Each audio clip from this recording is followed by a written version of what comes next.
ప్రపంచ ఆర్థిక వ్యవస్థకు కొత్త దిశను నిర్దేశిస్తున్నది ఎవరు? అమెరికా, యూరప్ వంటి సాంప్రదాయ ఆర్థిక శక్తులను వెనక్కి నెట్టి ఆసియా ఖండం ప్రపంచ వృద్ధికి ప్రధాన చోదక శక్తిగా మారుతున్న వేళ చైనా, భారతదేశం కలిసి గ్లోబల్ గ్రోత్లో దాదాపు సగం వాటాను అందించడం అంతర్జాతీయ ఆర్థిక చరిత్రలో ఒక కీలక మలుపుగా నిలిచింది. అయితే ఈ ఇద్దరు ఆసియా దిగ్గజాల్లో భవిష్యత్తు ఎవరిది? కమ్యూనిస్టు చైనా ఆర్థిక మోడలా, లేక ప్రజాస్వామ్య భారత అభివృద్ధి నామునా?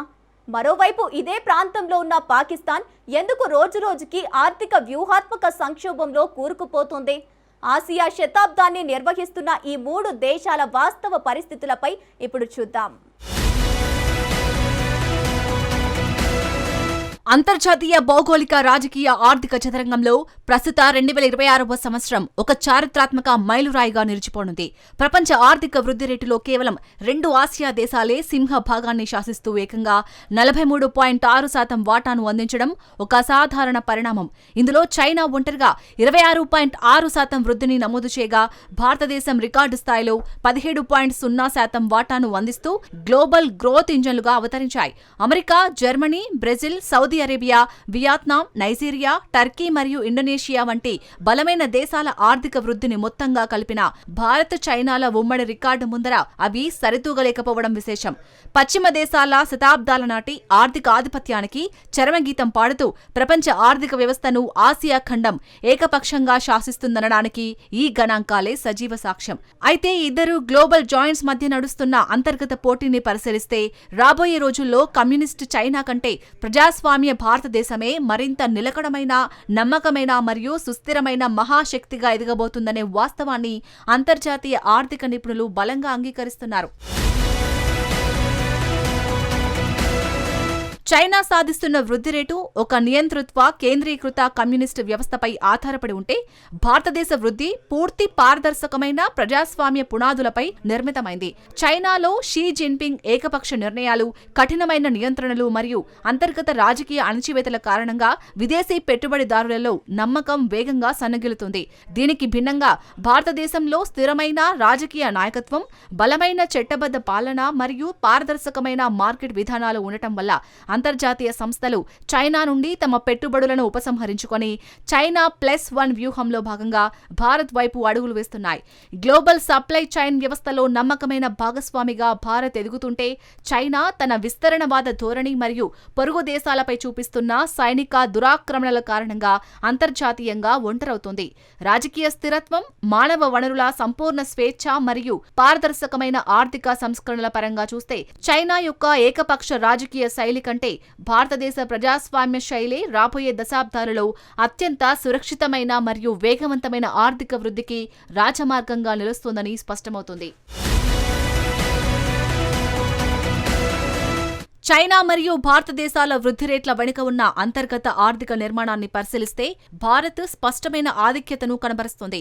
చైనా ఆర్థిక వ్యవస్థ ప్రస్తుతం గృహ నిర్మాణ రంగ సంక్షోభం, వేగంగా క్షీణిస్తున్న పనివర్గ జనాభా మరియు రుణాల ఊబిలో కూరుకుపోయిన బ్యాంకింగ్ వ్యవస్థ వంటి తీవ్రమైన అంతర్గత సమస్యలతో కొట్టుమిట్టాడుతోంది.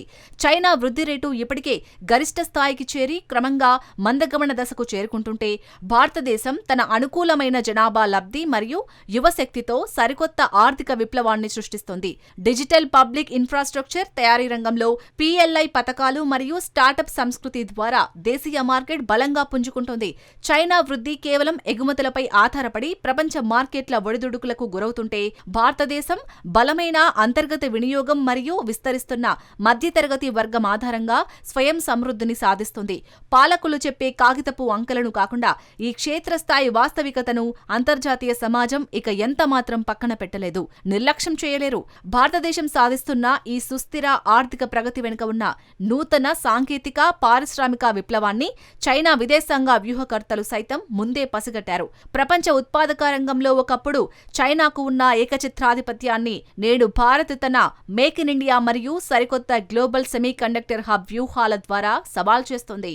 ఐఫోన్లు, అధునాతన ఎలక్ట్రానిక్స్ మరియు రక్షణ రంగ ఉత్పత్తుల తయారీలో గ్లోబల్ సప్లై చైన్ శూన్యతను భారత్ అత్యంత సమర్థవంతంగా భర్తీ చేస్తుంది.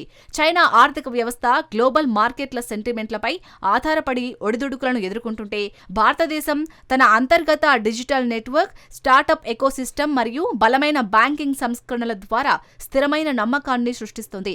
అంతర్జాతీయ దౌత్య రంగంలో చైనా విస్తరణవాదం కారణంగా క్వాడ్ వంటి అంతర్జాతీయ రక్షణ కూటములు బీజింగ్ను ఒంటరి చేయడానికి వ్యూహాత్మకంగా అడుగులు వేస్తుంటే, భారతదేశం మాత్రం గ్లోబల్ సౌత్ దేశాలకు ఒక నమ్మకమైన సార్వత్రిక వారధిగా తన పరపతిని చాటుకుంటోంది.